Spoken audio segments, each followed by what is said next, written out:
card. Like the card, huh? We're calling the meeting of October 4th now. Pledge allegiance.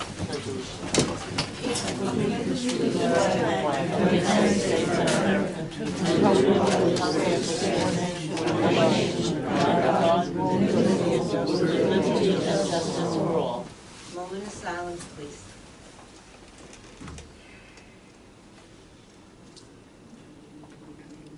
Thank you.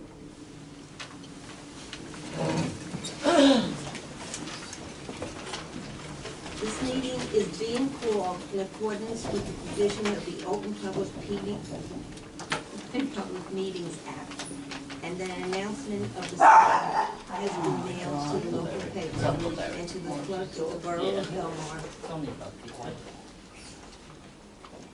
And this meeting, after the board has the meeting, and then we will for a subsequent meeting. Commissioner Lynch, Here. Commissioner Orchard, Here. Commissioner Sharp, Here. Commissioner Ramey, Here. Commissioner McCracken, Here. Commissioner Massano, Here. Commissioner Casterly. Here. Okay, we're going to start with a workshop. We have the two principals from Geronimo Engineers, thank you, to talk about the facade of the building and what their recommendations might be. So Dominic and Pat, you're on. It's Lou. Lou. I am Lou Geronimo. I'm one of the principals of Geronimo Architects, and Pat Fusco is our chief architect. We've prepared a series of proposals for some of the corrective work for the exterior of the building. Pat is going to make that presentation. I also want to say that this is the firm that took us all the way through the steps of putting a new roof on. And we're very happy with the result, and that's why we use them again. Right. We also took, acting for Paul and for the board, when the issue with regard to this came up, we did some extra studies to try to assist you in making a decision on which way you want it to go, just to prepare yourself, because the requirements that were first given to us would not have achieved. So you'll hear from Pat on how we went about this. We have 2 copies? Yeah, sure. I think we made 6 copies of We'll make more available yeah. after the meeting. Oh, okay. Right now, we're just investigating. We're just investigating. This is really what we've done is we've taken three areas, three different approaches of addressing issues at different levels of scale, and giving you an idea of the costs that were involved. And as I indicated before, Pat will discuss the details of each direction has a different. Is a little more involved than. She can hold it in anything. And there's a different cost here. Pat, if I might ask, we had some people here with some hearing limitations, so if you could project your voice. Yeah, I've been told I speak pretty loud to begin with, so. All right, then you're at the right place. All right. Well, thank you for having us this evening, folks. As it was mentioned, we were basically hired a couple of months ago to look at the problems that you're facing with the building. We've made copies of the drawings that we were able to get from Paul. We've studied the structure of the building. Certainly, the structure is is fine in terms of the general structure of the building, but the composition of the building itself has a couple of shortcomings in the sense of the way the exterior wall is built.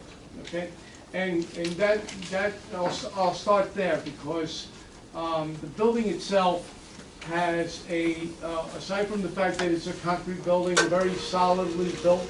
The exterior wall, the brick that you see on the exterior wall, has an interior wall that is made out of block. Okay, those two pieces of construction are tied together. Okay, so anything that can happen to the exterior wall may affect the interior wall. This is why sometimes you get leaks of air or water coming through the wall, because there really isn't any barrier in between.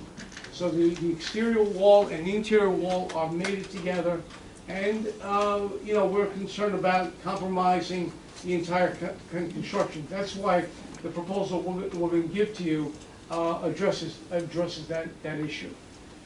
So when we started looking at, obviously, we did a laser scan of the building.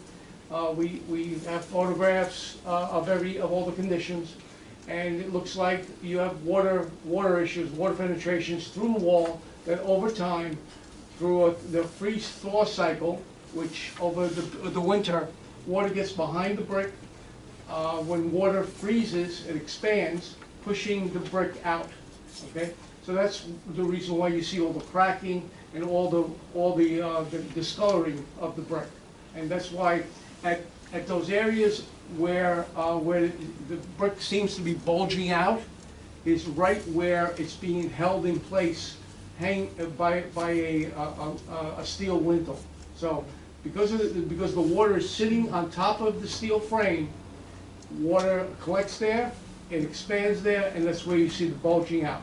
Okay, so without saying when something may happen, because I can't predict it. I don't bet on anything. It's my nature, and I can't exactly tell you when it happened. We believe that at some point in the near future, you may have bricks popping off of this building. Okay, and that could cause a whole myriad of problems. Aside from the fact that they cause people, injury to people walking around it, it will start to deteriorate the interior wall of the building. In which case you're going to need the interior walls of the buildings are going to start to basically deteriorate, which will allow moisture to come in and air to come in. So you're going to have heat loss, and it's going to compromise the interior space of the units. Okay, so with that being said, we have taken it on. We've taken an approach to, first of all, a proposal. You see the three alternates. Alternate A is just to provide a series of scaffolding around the perimeter, so in case something does fall, you're not compromising visitors, staff, or residents from being hit by the falling brick. So that scaffolding, and you'll see it on buildings that are being renovated all over the place. I do a lot of work in New York City. There's always scaffolding on these buildings because there's a law in New York that requires you to take care of masonry buildings over a 7-year period. You have it at 9th and Main right now with the old bank building.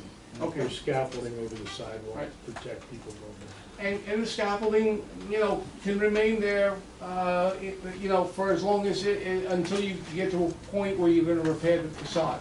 The scaffolding could be done neatly. Doesn't necessarily need to look like somebody just threw it up there. So there's very clean scaffolding. You can put some covering on it just to give it a little bit of an attractive look, if you will. But it's going to be scaffolding. But it's going to, you also going to understand that it's there for your protection. It's not there to make the building look bad or look good or whatever, but it's there just for protection. Because we're concerned about liability here. Liability for the ownership of the building, and for the safety and of the residents and of the public. So with that being said, we took upon, and we've given you an estimate of what alternate A will cost to do that. Going beyond that, we believe that for long term, we can protect the building from the surface from collapse by putting on these struts, these metal struts along the building that are fastened to the structure of the building. Because at each floor level, you have concrete, and that concrete is pretty stable. That concrete is solid. So we would attach those struts to the brick, not to the brick, but to the concrete frame itself, and that would hold the brick in place. Okay, so at a regular interval of 12 inches on center, you would get these channels that would hold the brick in place. So it would keep the brick from collapsing and coming off the building. And that's alternate B, and that's on all four sides. Okay, so alternate C was to go one step further and to actually put a new facade on the exterior of one of the more critical sides, which would be the north side. That seems to be have the more problems with the brick. That would so we would keep the struts that are on the building, protecting keeping the brick in place, and then mounting on that would be a new facade, a steel facade to give the building a fresh look, and to keep any of the debris that may come off the building held together within that facade. So those are the three options, and they all are progressively, unfortunately, they're progressively more expensive because there's more work involved.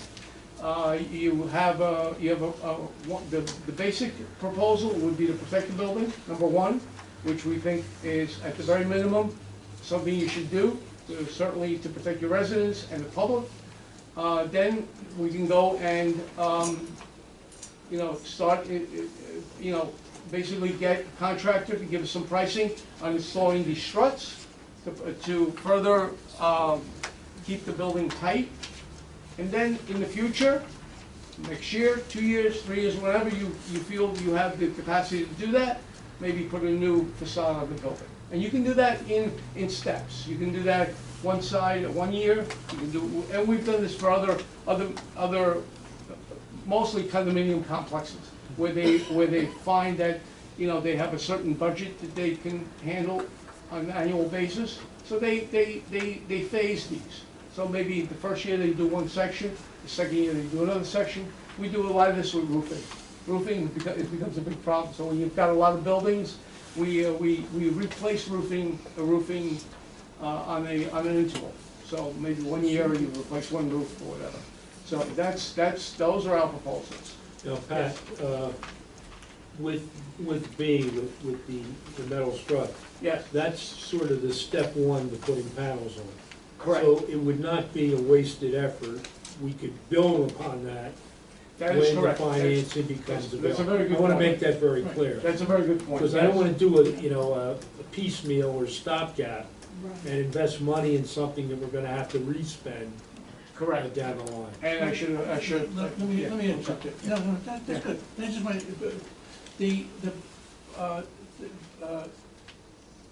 the study that we did on the building, as Pat indicated, we can't fasten anything to the brick because it's falling off. We can't fasten anything to the backup because it has insufficient structural strength. That's why we came up with the idea of spanning from structure to structure, which is in place and solid. So the struts that we're proposing are designed to, one, act as the base for the second phase, the finished phase, but also to hold the brick in place. So once the struts are in place, the brick has been stabilized. There is no the likelihood of any brick failure lessens considerably, and now you have less of a liability. And what you've done is now preserve all of the facade in place, and it's stable, the elements stable, and at a time that's appropriate and that your budget will permit. You could do any elevation that you feel you need to do. If you wanted to do you know, if you need to do the north because it's deteriorating later, that's okay. But you may find that once we put the struts up, we make, and it's possible, we may correct the north elevation to where you may pick any elevation at that particular point. The idea of the struts and the design that we've come up with, which is, by the way, the most cost-effective method of correcting the situation, because it doesn't remove the brick. And because we can't remove the brick, we can't remove the block, and once we remove the block, we've disturbed all the apartment units. This doesn't disturb any, this is all exterior work. It doesn't affect the interior at all, so that your tenants are, you know, the only thing that the tenants will see is the workmen outside working on the project. Yeah, the compromised part of the building is the fact that the exterior wall is really one wall. If you take the brick away, the interior wall will come with it. Yeah. It's unfortunate, but that's the way the building was built. I have a question. Yes, ma'am. Using the struts, would that help eliminate the water problem that we're having? No. No, what it will do will be to allow you to go back, once the brick has been stabilized, you can make, we can do a temporary repair, like caulk the joints, because the brick is now stable. It's not gonna worsen.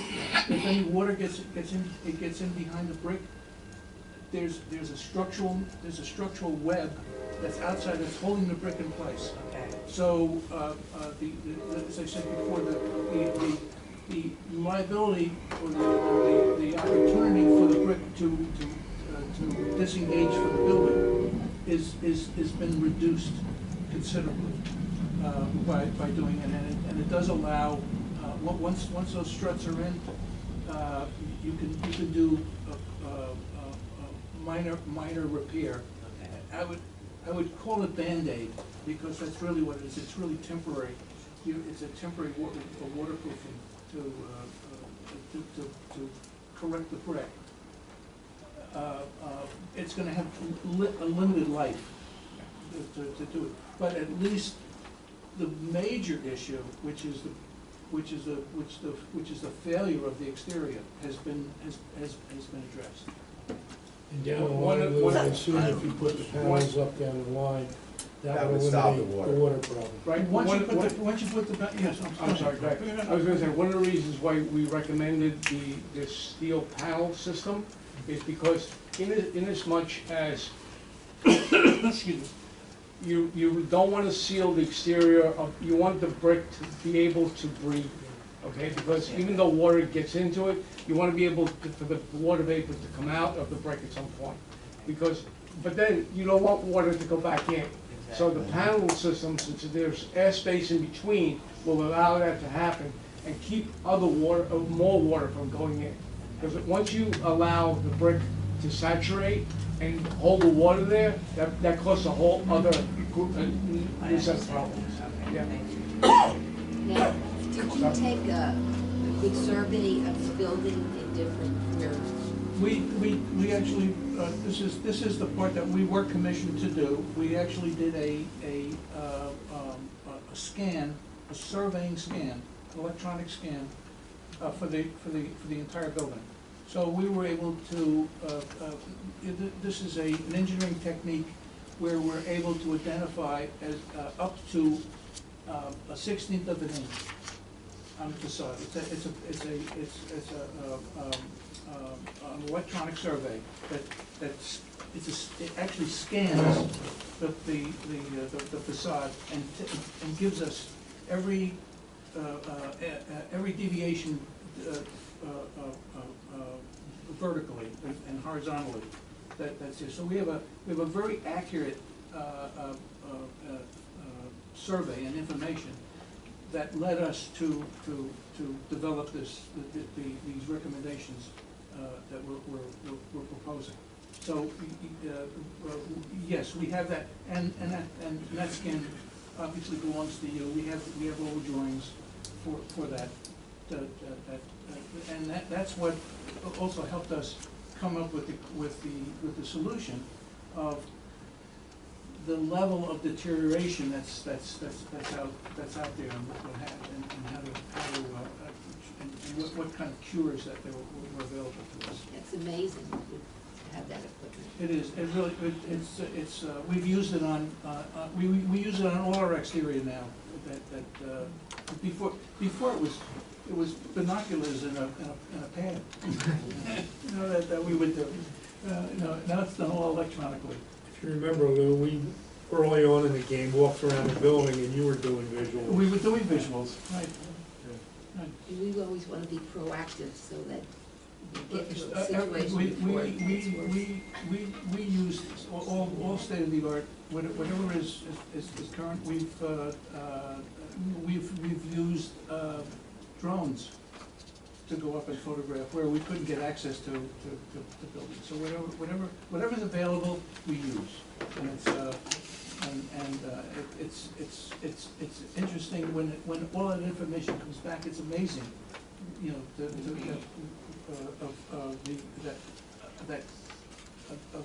product that comes back that helps us make these decisions. And it's not invasive. I mean, Yeah, it's not invasive. It's All not of this invasive, stuff is not invasive. so there's no, there's no damage to the facade.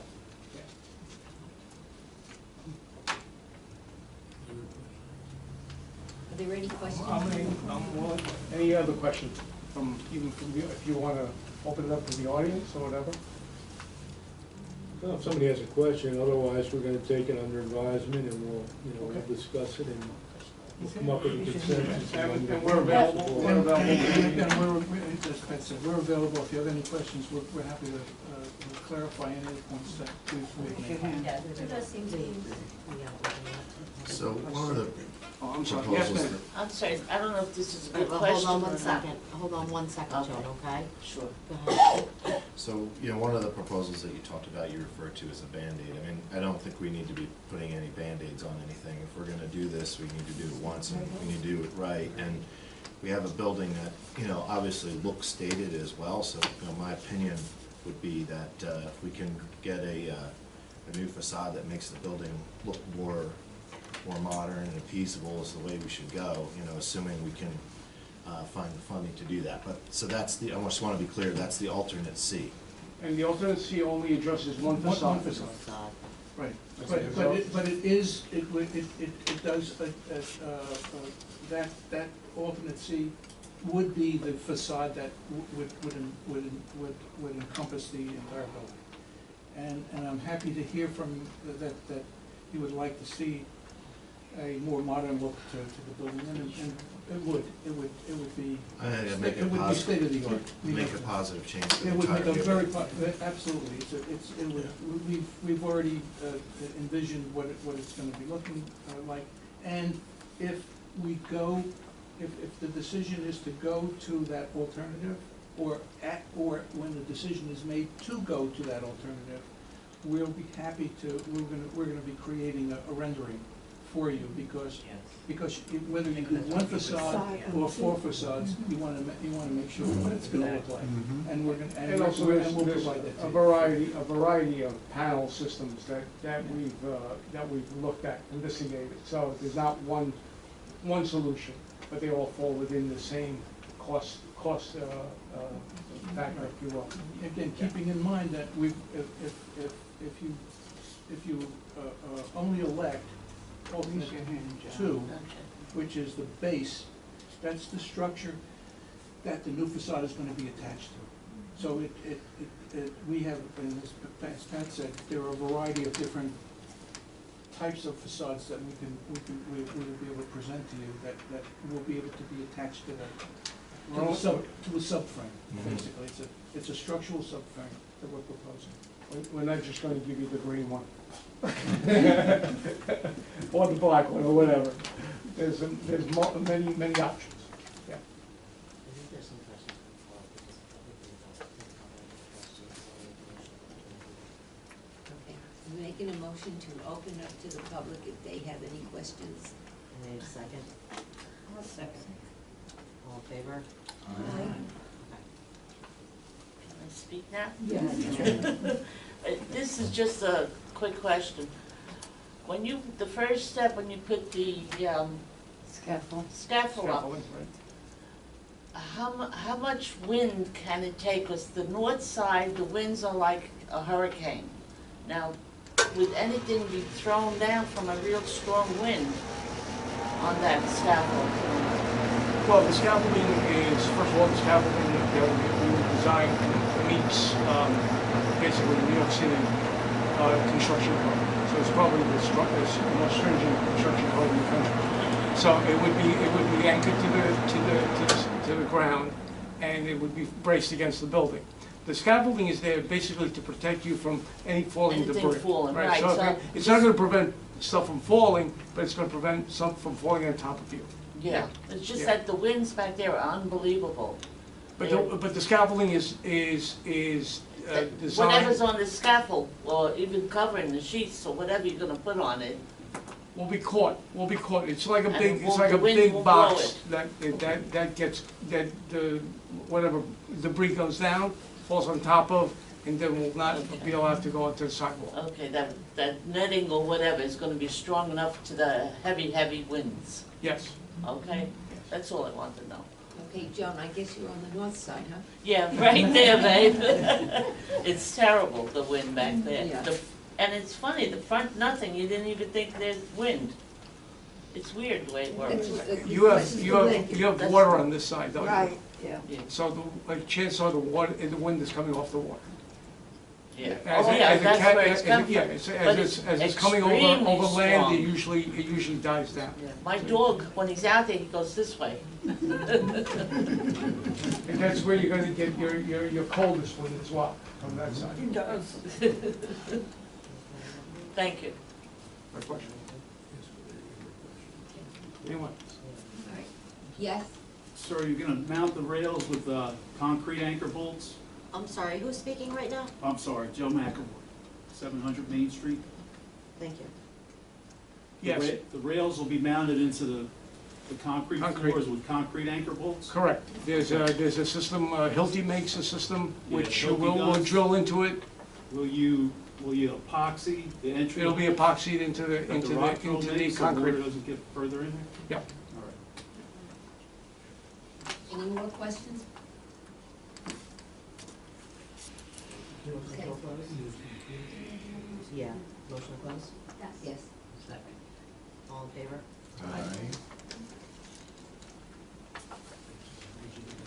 Yes.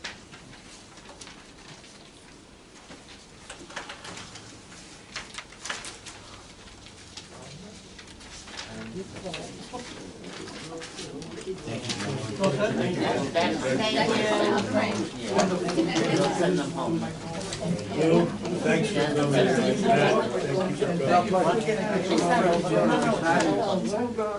Good luck.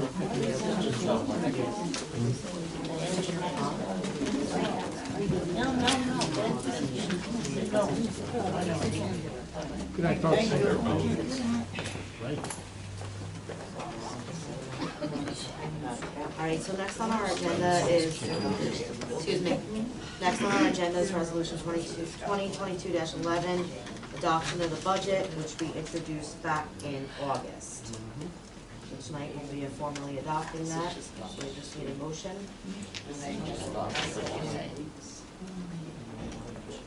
Commissioner Lynch, Yes. Commissioner Orchard, Yes.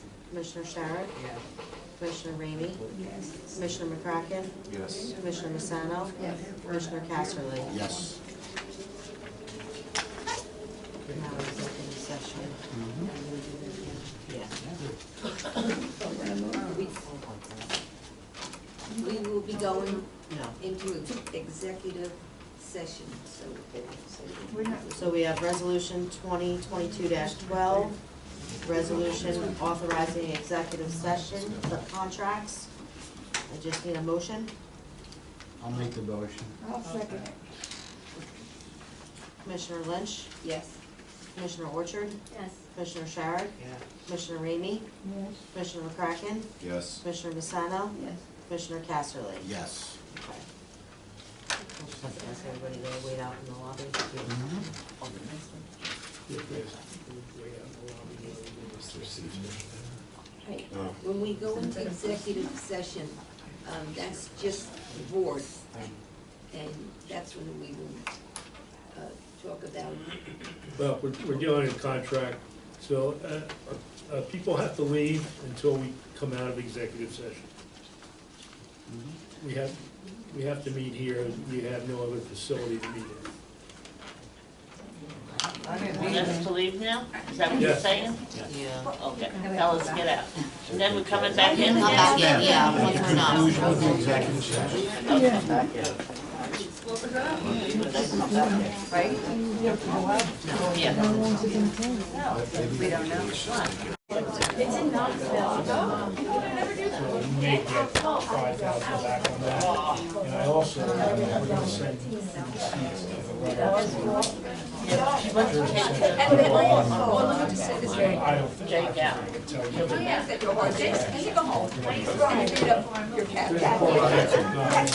I didn't know where you went. You stayed in, where were you? Where were you? I thought you went back to your apartment. Walking away. Yeah, the guy I know is there. I think he's thinking of transferring. This is more comfortable. Yes.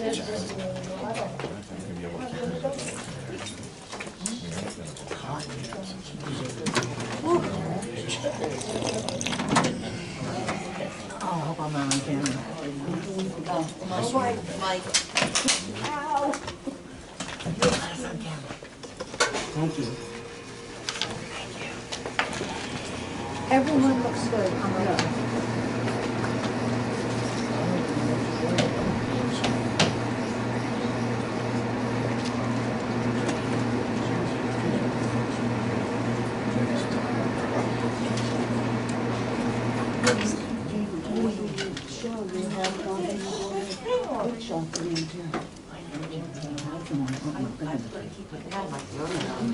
What are you doing? It's a good thing I have deodorant on. It's hot in here.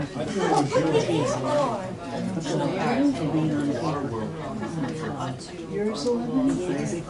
I know, I put it on, I put that up. With JD. Approval of September's meeting minutes.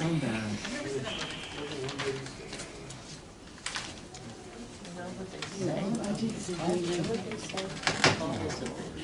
yesterday. Yeah. Why not? So I tell you, they have a celebration of my son's Oh, are they? Molly Fitzgerald. Oh, that's nice. Commissioner Lynch? Yes. You told me? Commissioner Orchard? Commissioner Sharrod? Oh, Robert. Commissioner Ramey? Yes. Commissioner McCracken? Yes. Commissioner Misano? Yes. Commissioner Casserly? Yes. Oh, I didn't know that we talked. Did you start? Everybody take a minute to review the bill.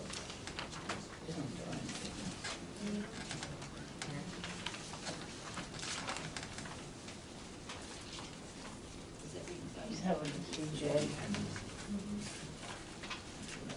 Take a minute to review. You never put the paper down here, that's why.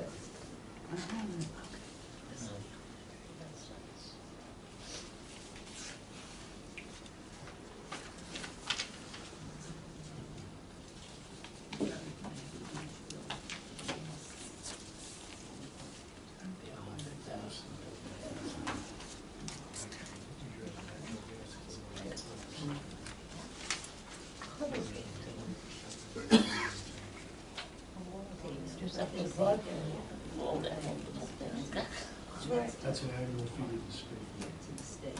We have to have inspected. And they come, you can't stand yours for every month No, twice. this is just the sewer inspector that came and looked at the elevators.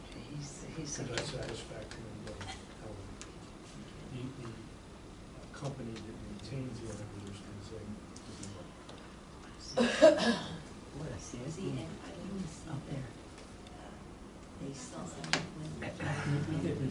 Mike signs it. You get a word to. Paul, could you just please, for the benefit of everybody, Yeah. elaborate on what you were discussing there, so. Well, a question was asked about a bill for elevator inspection, and what it is, it's conducted by the Department of Community Affairs, and it's required annually. It's $450 for the inspector to review both elevators. And I think I alluded to earlier that July 27th, I believe, they came this year, and we got satisfactory on both elevators. So it's a fee we pay every year. Down.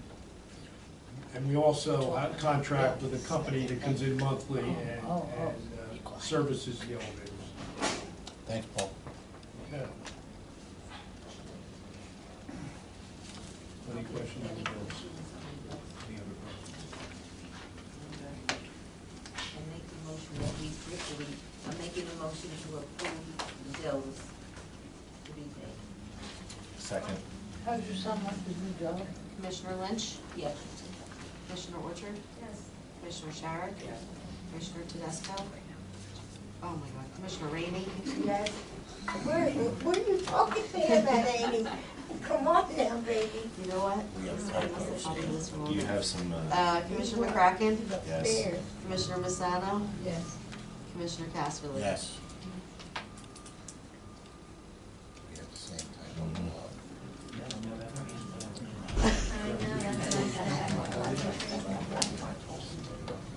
I don't know how that got in there. Blackbird's on here too for that one. It is? Yeah, I don't know. Review the bills. Okay. There's no more resolutions? Yes, right now, No, that's not. And we have a typo down below, you saw that, right? Yeah, that's what she wrote. That's what I just wrote. Yeah. Thank you. So now you're reporting.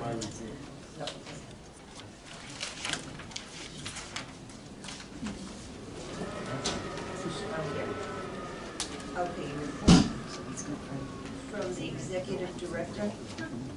Okay, we're going to incur 2 vacancies coming up in the next month, 2 units. At that point, we'll go in, we'll renovate, rehab, whatever needs to be done. And we have 2 people on the waiting list that have been on quite a while, Belmar residents, who are in line for the 2 units. I hope they're female. I can't discriminate out. There's a sign-up sheet in case anybody missed in the elevator. We have the visiting nurses coming back on Wednesday, October 12th, between 9 and 12 to give the new booster shot. So if you're so inclined to get a booster shot, please sign up on the sheet so we can give them an accurate count about how much vaccine they're gonna need. Last time I looked, there were 15 names on it. That was, I think, yesterday.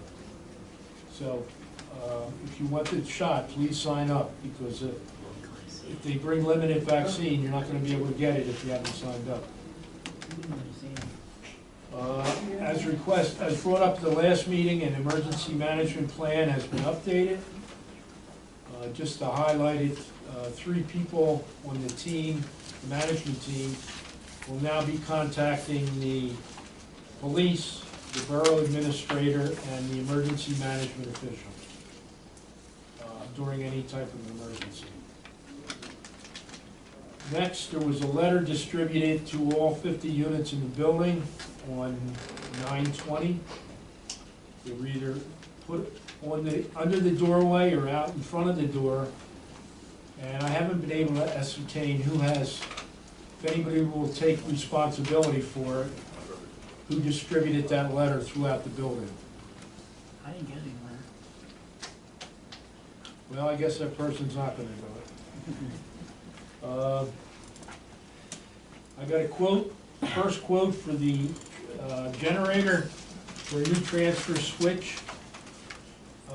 The price seems appropriate, but we are gonna get a second company in to also bid on it. What the transfer switch does is that in the event of a power outage, it automatically starts the generator. Right now, we have a bad switch, which requires when the battery is charged, which it wasn't the last occurrence, but will allow a person to start it manually. Mike knows how to do it and I know how to do it. But we put a new battery in, and if we get the transfer switch, we shouldn't have any generator-related problems in the future. I also want to caution, though, that that generator only does the common areas in the first floor and some emergency hallway lighting upstairs. It doesn't do the whole building. We, a number of years ago, we were given a surplus generator from the Army, in which at that time, the mayor at the time took great credit for getting these generators into town. I think he got 4 or 5 of them. He designated one to the Housing Authority, and subsequently got a grant, taxpayer money, to put the transferred hookups on each building to use for the generator. We've never seen the generator on our property. It's in the borough yard. I think it has a yellow painted X on it. And I've been told by the borough that the generator won't work here. So all that hoopla about getting free generators and then spending taxpayer money for a switch never panned out. If that had worked, we probably would have had the backup at that time. I'm going to discuss next meeting. We have so many things, but a representative from MHI Consultants, of whom Christine is here tonight, came and did a courtesy initial inspection of our elevators, looked at the control panels, and has given us a proposal, and we'll take it up the next meeting, about them coming in, doing a full evaluation of both elevators, and recommendations of what we can do to upgrade it or replace it, whatever needs to be done. So that'll come up on the agenda next meeting. And finally, I'd like to thank the people that did show up for the 9/11 service that we had in the front of the building. It's always a very nice and somber ceremony, and I appreciate when people come down for something like that. And that's the end of my report. Any old business?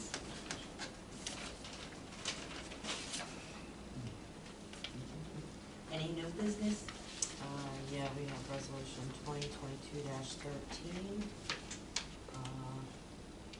Somebody wants to make a motion for the amendment. Let's discuss. So we can make a motion as amended to the acting. Can you speak up? We can't hear you back here. Thank you. Resolution 2022-13, resolution appointing Paul DeSantis as acting executive director for the Belmar Housing Authority. Contract to follow.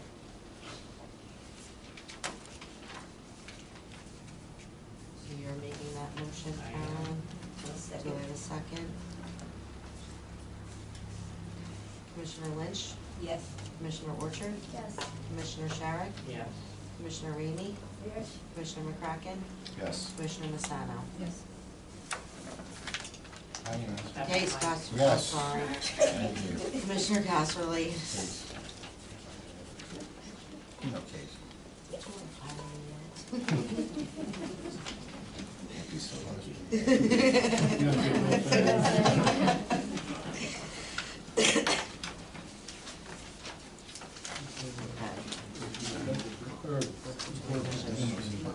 Report from the commissioners, any reports? Remarks from the general public. Right? And remind me to state their name and their address. Yes. Yes. If you have a question or a remark, you have to give your name and address, okay? Madam Chairman, if I could just make a comment for the public. I have a council meeting, which they're waiting to start, and I guess they can't start without me, so I can stay for another 10 minutes or so, and then I'm gonna have to excuse myself. Okay, Sharon Mahoney, 800 Main Street. I was here the last meeting, and since then I've been diving deep into rabbit holes, doing a bunch of research about HUD regulations, rules, like, you know, what's happening in this building, meeting with a bunch of people. So I do have some questions for the commissioners. So as I understand the process, HUD sends money to Belmar, Belmar sends money to the Housing Authority, correct? Or it flow, okay, so explain to me how the money comes down. The money is sent to the housing authority. The borough is not an intermediary because we're not part of borough government. Okay, so it comes straight to you. Yes. Okay. And then, but the mayor and council appoint the commissioners who are sitting on this board. Okay, Yes. so how are they, he's shaking his head no. No, I'm happy to, may I? Yeah. Okay, I was appointed by Governor Christie. I knew one was appointed, okay. Okay, and that was prior to my most recent one, appointed by Lieutenant Governor Oliver. Okay, but everyone else is by the mayor and council. Okay. Yes, and the mayor and council usually designates one council person as a representative on the board, which Which is is Mr. McCarthy. Mr. McCarthy, yes. Okay, who oversees the executive director? Do the commissioners oversee the executive director?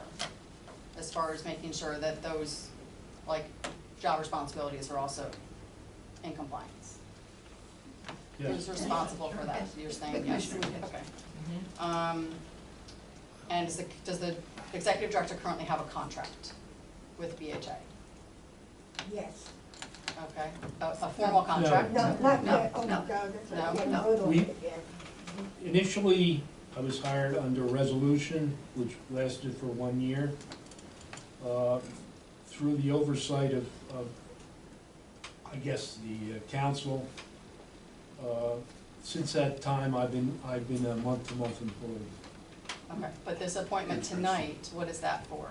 This is for a resolution to appoint me as acting director, and following that will be a contract And how long is the acting director period? until the contract's presented, And does anybody know what that time frame is? probably a month, I don't know, a month to 2 months. Okay. Who is in charge of receiving requests that are submitted through the website?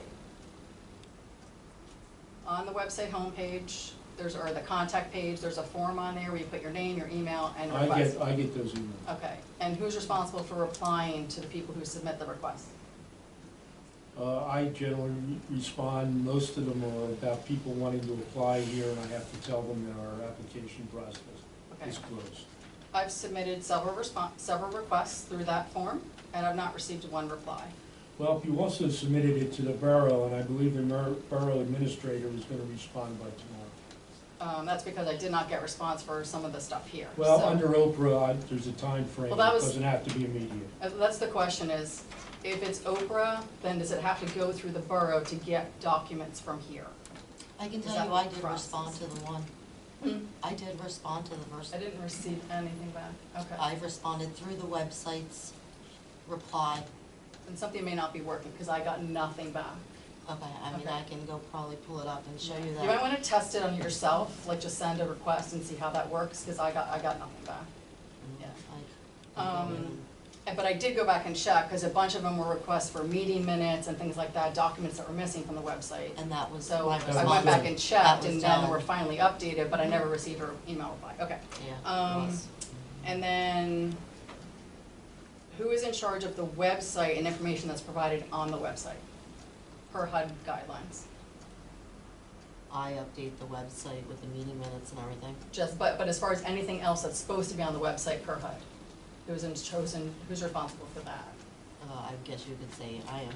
Okay, per the Internet Website Certification, page 6 of the 2021-2022 budget document, there are several non-compliant and missing items on the website. Paul signed off on this document. There are 4 items on this web certification that are missing from the website. Who signed off? You did. Well, please refer to Mr. DeSantis. I don't know you that well. Okay. Mr. Substantis signed off on this. Authority rules, regulations, and official policy statements. This is missing. There's a notice, this also applies to the statement that's in the agenda, where the Open Public Meetings Act is supposed to be setting forth the time, date, location, and agenda of the meeting. What newspapers do you send them to? Because it's not on the CoStar, I don't see the meetings posted anywhere else. I had to find out from somebody here when this next meeting was. Meeting schedule's posted. At the beginning of the year. Once it's But approved. it says in here that it's supposed to be posted, you have in your guidelines, it's sent to the newspapers. It says it right in your agenda, it's not. Yeah, it's sent to the newspaper at the beginning of the year, the resolution, they post all the dates. Okay, they're not, the newspapers aren't printing them then. So that's something that needs to be followed up on.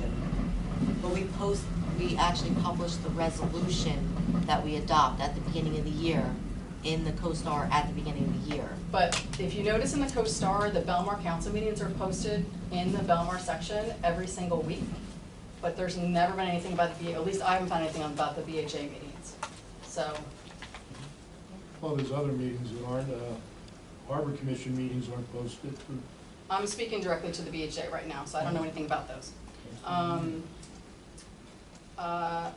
Per this website certification, name, mailing address, electronic mailing address, and phone number of every person who accesses day-to-day supervision or management over some of, or all the operation of the authority is supposed to be posted on there. Who are these people? Is that Mr. DeSantis? Is that Mr. Carr?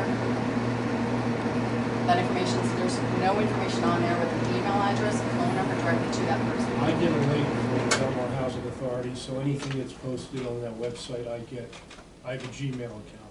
What I'm saying is, per HUD regulations, that Gmail account is supposed to be on that page, on the website, along with the phone number directly to you, which if that's the direct general number, that's fine. That's a general number. Yeah, so the email address is missing from that information.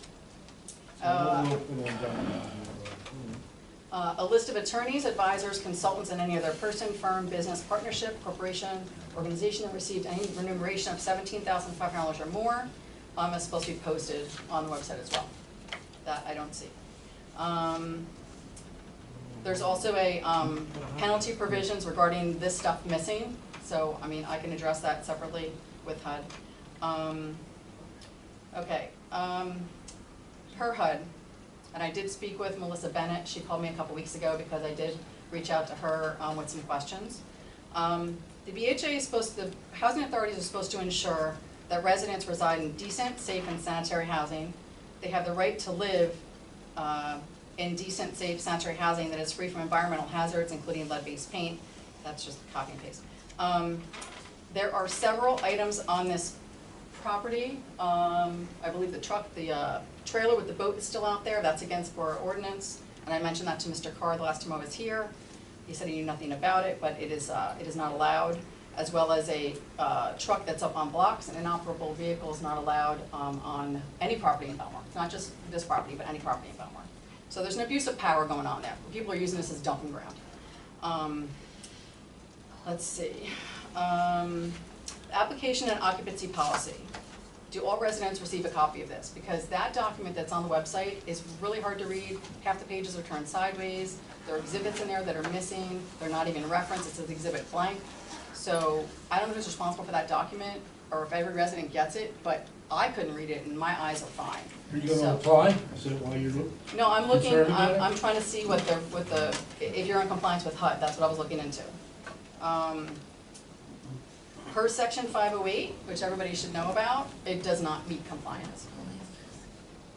I don't see a copy of the grievance procedure that's also mentioned in that A&O policy. I did find the one on the PHOG website, which is the Public Housing Occupancy Guide. All residents should have a copy of that or should be able to get a copy of that.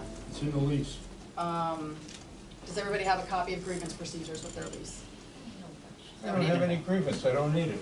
I'm just, yeah, just a question. That's stupid. Are residents required, it's actually required, are residents provided a copy of the HUD resident rights and responsibilities as a courtesy suggestion? House rules. There is a HUD smoke-free rule, FR 5597-F-03, requiring that each public housing agency implement a smoke-free policy by August 3rd, 2018, where smoking is prohibited indoors and not within 25 feet of the building. Every time I've come over here, I've had to walk through a wave of marijuana, and I'm not walking 25 feet from the building. So that's You know how something that smells, huh? that's not in compliance. Per HUD, residents have the right to have repairs performed in a timely manner upon request. We know that's not being done. How do we know that's not being done? I'm sorry. Per the residents that I've been speaking to. You haven't spoken to me, I think it's being done. It was alleged that a work order was put in, no such work order was ever submitted, okay? How are work orders submitted? They're filled out and handed in the office. Okay, And the person in question also said that she had a date and a time, which was an outright lie. She never had a date and a time from our super to make that repair, okay? I know what you're referring to. you don't have to be rude, Mr. DeSantis. I'm not asking a being rude, question. I'm stating the facts, and I'd like to get home and have dinner before morning. So these Me residents too. are not of concern to you? No, That's what it sounds I like. did not say that. Let me You just seem like summarize part with of the that. problem, If not the, part of the solution. if the worst thing in this building is a little bit of deterioration in the back of a vanity with the door closed, I think the building is pretty good then. We're not talking about roaches, we're not talking about rats, we're not talking about lack of heat, we're not talking about hot water. I think basically this place is a clean and pleasant place to live. Then I urge you to live here for a month, in that exact apartment. HUD inspections, I don't last qualify, time, make too much money. I understand HUD inspections are being done by the executive director and the superintendent. There's no accountability above that. There's no HUD, we don't do a HUD inspection. As per HUD, we make an annual inspection of each unit. HUD determines when they make their inspection. The last inspection they made was 4 years ago. We scored 98 out of 100 points, which classifies us as a high performer. Thank you, Bruce. In which case HUD doesn't come back as quickly as it ordinarily would. All right, so you referenced that you make too much money. I was Okay. just making that as a Yeah. comment. I don't qualify into the income. So this is public knowledge, because this isn't a resolution. Your salary is $40,000, We $945. don't talk personnel issues here, okay? That is a resolution. No, That is, we don't okay, look talk it up. personnel, period. It is 2021-11 is the name of the resolution. No, we don't talk. Um, Cut it off. We don't talk personnel, period. And, Anybody else have a question? Because yes, we're not I gonna do. sit here all night. building superintendent job requirements and responsibilities. To maintain a calm, positive, and professional manner in dealing with tenants, family members, visitors, vendors, and other staff at all times. Not from what I've heard. Well, did He you witness kind of anything? attacked me outside last time I was here. There are a lot of issues, including, why are the residents required to have coins to use the washers? They have to go to the bank to get coins to use the washers. Is there another solution you can find? You know, Yeah, credit card. We put in a machine where you scan your credit card. that's what they've been asking for. And actually, during the pandemic, I'd also like to mention that we went to the bank and got rolls of quarters, and we actually gave out change for people that needed it, because they didn't want to go out of the building during the pandemic. But then it stopped after the pandemic. Yes, because we're not a bank. I'd also like to ask why the seating has not been returned to the lobby. 2 reasons. First of all, the tenants were given two warnings about congregating there during the pandemic without masks and not abiding by the 6-foot rule. They were congregating down there, sitting on top of each other with no mask. After the second time, we removed the chairs.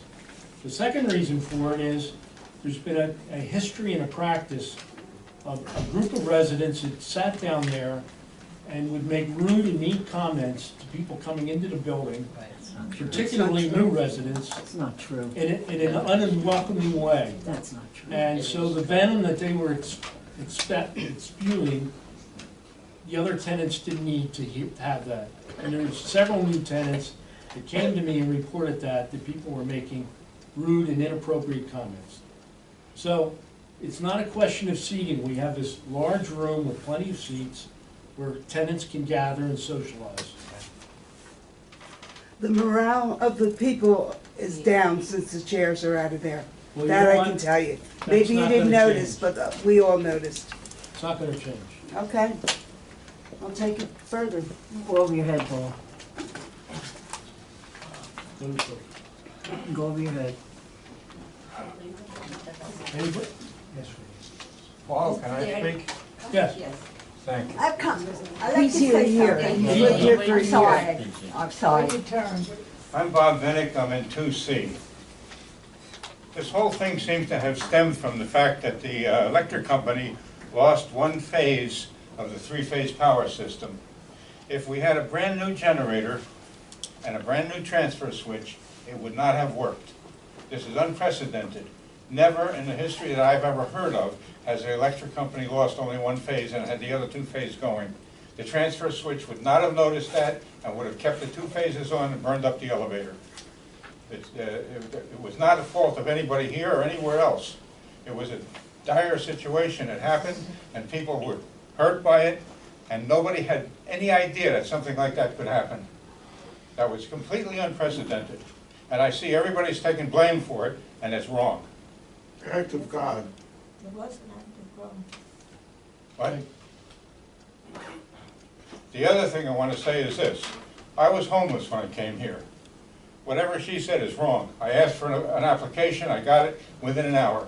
It was handed to me here when I was here. Filled it out, I had to wait 3 weeks. I got an apartment, and I'm very happy here. I couldn't afford anything else. I don't expect it to be a brand new, wonderful building. For the price I'm paying, I'm very, very pleased. And thank you very much. I hate to see all the dissident and the people getting mad and angry and trying to blame somebody for something that was unprecedented and nobody had any idea it would happen. Thank you. Thank you. Very good. Yes. Jim Bean, 612 16th Avenue. The owner of a building, his tenants are his customers. And sometimes, well, in this building here, it's owned by the taxpayer. And it kind of feels, when I'm talking to residents, that the management of the Are building... you a resident or are you speaking as an outsider? I'm sorry, I'm talking to the council. I'm asking you a question. Who runs this meeting? Thank you. So, what I ask is, as the managers of the building, these tenants are your customers. And sometimes when you talk to them, it doesn't feel like they're actually customers. It feels like they work for the management, not the management works for them. How do you reason that? Well, the chairs in the lobby, I mean, a lot of people, I heard that a bunch of times, they like them. But there's a reason that management got rid of them, okay? And if saying rude and mean comments is the reason to get rid of things, we should, some of the mean, rude things in this meeting, some of the people in this meeting should probably go. But I guess they're the customers. They want to sit downstairs. Of course, they can't make fun of people, but they should be allowed to sit where they want. They're the customer. If you're in a restaurant and they don't like your food, you don't yell at them and take away their chairs and say, get out, get out. You try to make your customer happy. That's all I want to say. The tenants are the customer, and you guys are the managers to try to work with them. Can't make everybody happy, but you can at least try. Can I ask you a question? No, you cannot, sir. Because you're the one that put the letters under the door. Names on it. He did. Yes, names on it, yes. Okay, I'm sorry. Okay, just 3 points I'd like to make. The first question I have is, why does it take so long to put a light bulb in? It took 35 days for Mike to put a light bulb in at the 6th floor in front of the elevator. The new light bulb was sitting in a box leaning against the wall for 32 days. To me, that is not acceptable. Let me ask you a question. Was that the light bulb or the fixture? Because we blew out a bunch of ballast in the lighting fixtures when the power surged. It could have been the whole fixture. And we had to wait at Home Depot because they didn't have the number we needed. Okay? That's what happened. If that's what I'm thinking of. Okay. I have another question. Perfect example today, what just happened with the people, the contract people talking about the building and so forth. It would have been a good idea to have posted an agenda ahead of time so that tenants would be aware of what's going to happen at the meeting. That's a very So good that maybe suggestion. they don't want to sit through an hour of this guy talking about the building and then waiting for an executive meeting to be over with. So I think that's very important. Communication is very essential between the Belmar Housing Authority and the tenants. It's so important. If you don't have communication, this is where a lot of misinformation arises. Okay? That's a All good right, one suggestion, more Miss, thing. and we will post in the future before the meeting. Commissioners, to the commissioners, I have a question. Have any of you taken the initiative to look up grants for elevator funding? I have. I've reached out to HUD. There was one grant that we didn't qualify for after reviewing it. Myself, Amy, and our accountant reviewed the application, and we didn't qualify. I've also contacted Congressman Smith's office to ask for possible financial assistance to make some upgrades. But really, the first step is going to be to get an expert company to come in and make the recommendations for what we need done. Whether it can be modernized or whether it has to be completely overhauled. And we're in the process of doing that now. Okay, because I've been in touch with Department of Community Affairs. They have a safety elevator unit that offers grants for elevator resources to seek out funding for elevators. I just wanted to share this information with you. Okay? The other thing, one more thing. Let me see.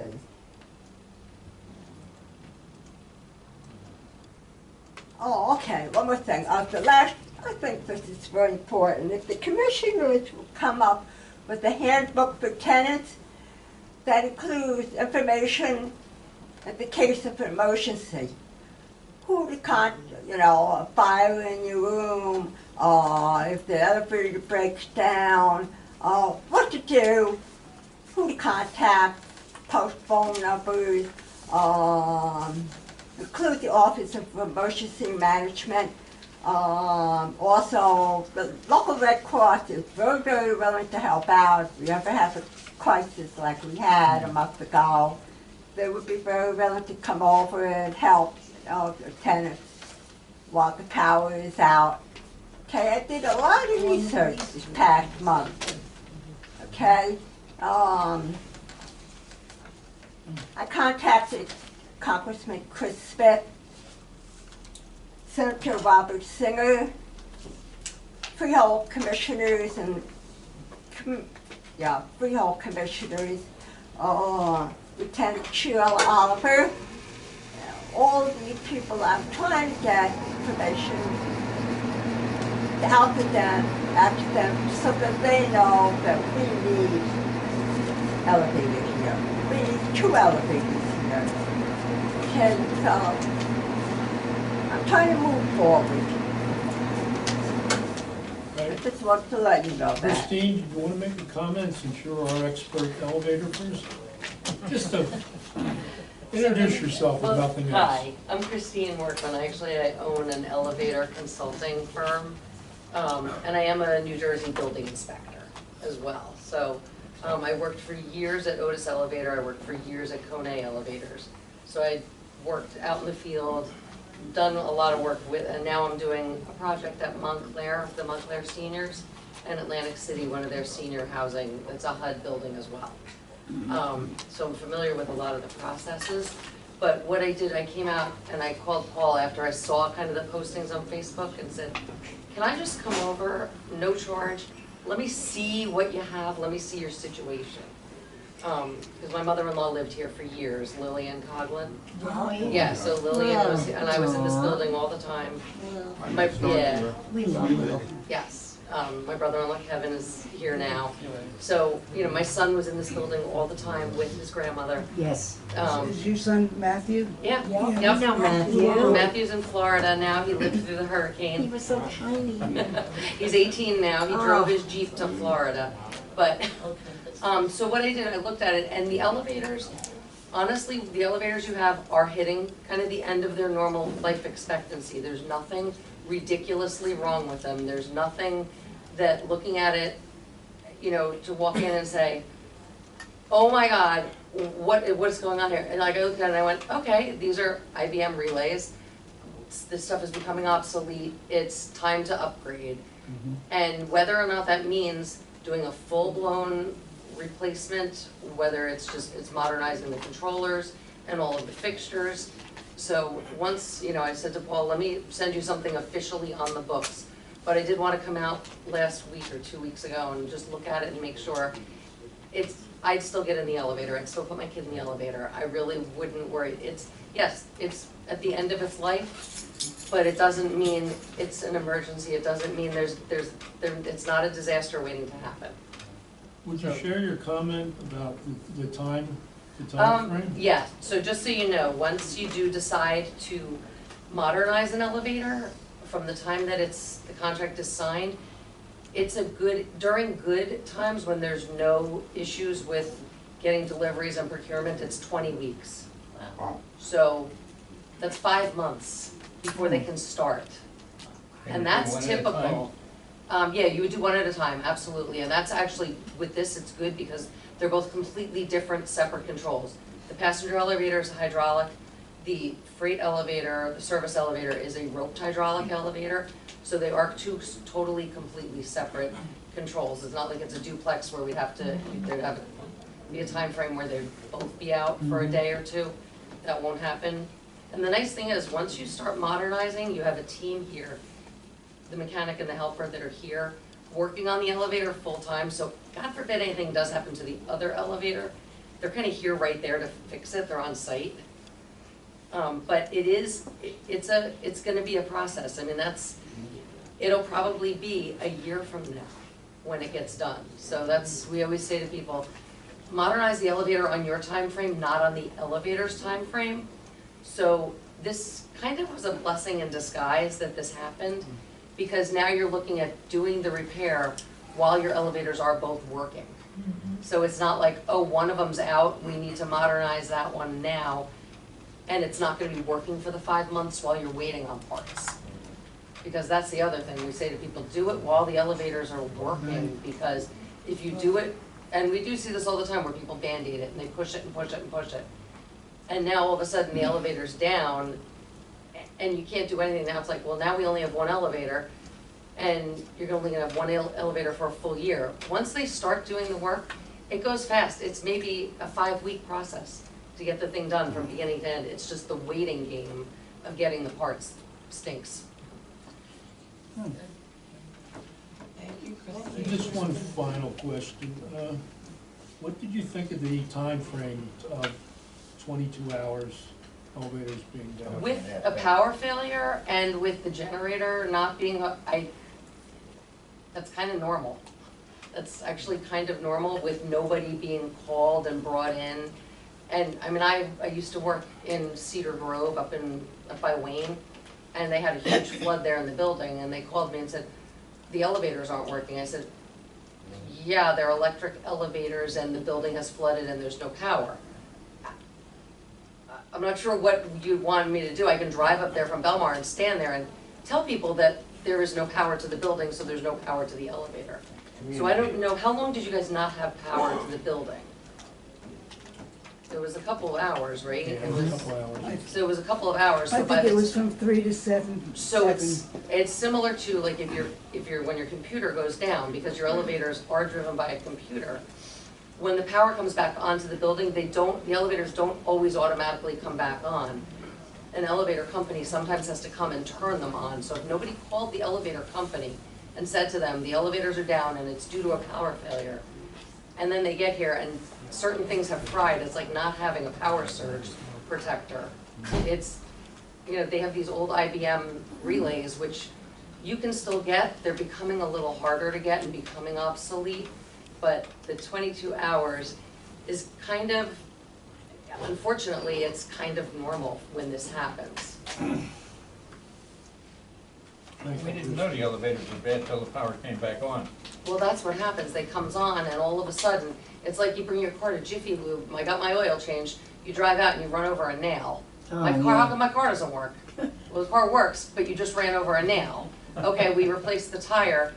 Okay, so when we put it down, now, oh shoot, a rock kicked up and hit your brake light. Now your brake light doesn't work. So it's these weird, and I've had elevator mechanics when I worked at Otis sit in front of a controller for 3 hours watching the elevator controller going, oh, it's on the 6th floor when somebody holds the door open button too long and this, and you don't know because it's not, they just sit there and troubleshoot. So it's horrible, but there's more than 400 moving parts on those elevators. So any one of them goes bad or goes wrong, it can shut the elevator down and nobody knows till they've troubleshot every piece and part. Thank you. Very informative. I wish I had better news. I wish it was much better. Hopefully there'll be more air in them too, because they smell. They're vented to the outside. It's just, it's tough in this time of year because it's very humid out. So, My daughter won't get on it because she says it smells. Smells like a cigar box. Yeah, no smoking. Smells like Is no. there any other comments or questions? Yes, go ahead. Hi, Sherry Russo, 1218 Briarwood Road in Belmar. Once again, in case people didn't remember, I'm a community police block captain. I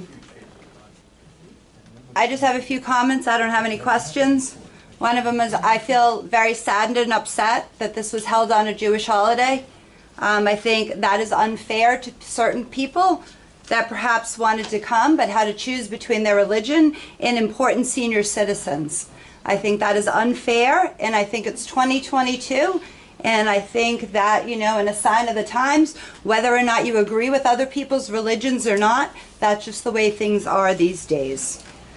Also, I wanted to say that I'm a landlord, and, you know, I get COs and whatever it is I need, permits, and had I owned what I saw in the pictures, I would never have passed. And I find that very sad. And in fact, my tenants would have gotten their rent back if that's what my units look like. And nobody's told me here that the pictures were doctored up or that they weren't really real pictures. So when I looked at them, you know, I feel that that's very, very unfortunate that it's okay to treat seniors like that. But the rest of us in the world that have to get a CO for our apartments would never have passed. So I also feel that, you know, as we all know, I'm sure some people here are on Facebook, and that water is very expensive in Belmar. In fact, one of my friends commented to me saying that it's cheaper to buy bottled water than it is to run your tap. So one of the things I read was about a flapper on a toilet that was leaking. And I don't exactly know how money works here. I didn't do as much research anywhere near as the amazing researcher that we had up here speaking before. But I'm sure all of us general people of the regular community understand that, you know, paying for water, that money could have been put elsewhere. I understand that, you know, here it seems to take an extremely long time to go to Home Depot to get a light. It seems to take a long time to fix everything. But the rest of the landlords in Belmar have a time frame that they have to do that in, or money will be given back to their tenants. So I don't think it's fair that things happen differently here. Now, whether or not it's because people can't afford an attorney, or it's a money situation, or it's a senior situation, or some people, you know, maybe have an issue where people don't think they're as smart as other people. I think all of that is just too bad. You know, if you choose to be a part of a building situation, you know, we live in America and this is our choice what we took for jobs. And we live in America, and this is our choice what we want to do. Do you know? And so my grandparents were in senior housing, as was my favorite aunt. And, you know, there weren't these situations. I went to see my grandparents every single week, and I remember people fixing things right away, not that things went on and on and on. And my grandparents have been, you know, passed for a while now, and so that was years ago. You'd think things would have gotten better over time and not worse. But anyways, I just find that this is like just too bad and unfortunate. And I think I'm sorry that we're holding you up and that you don't get to have dinner at your time that you wanted to.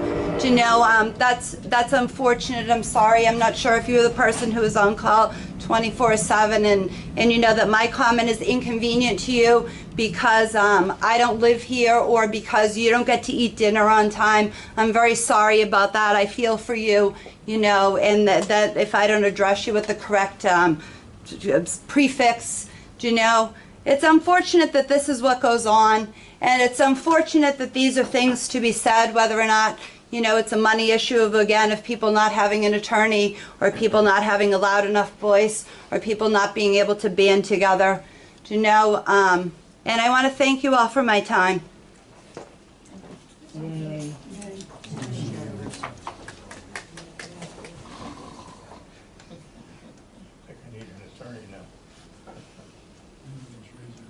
Okay. No, we're gonna close the meeting if there are no more questions or things you wanna know. Motion to close? Motion closed.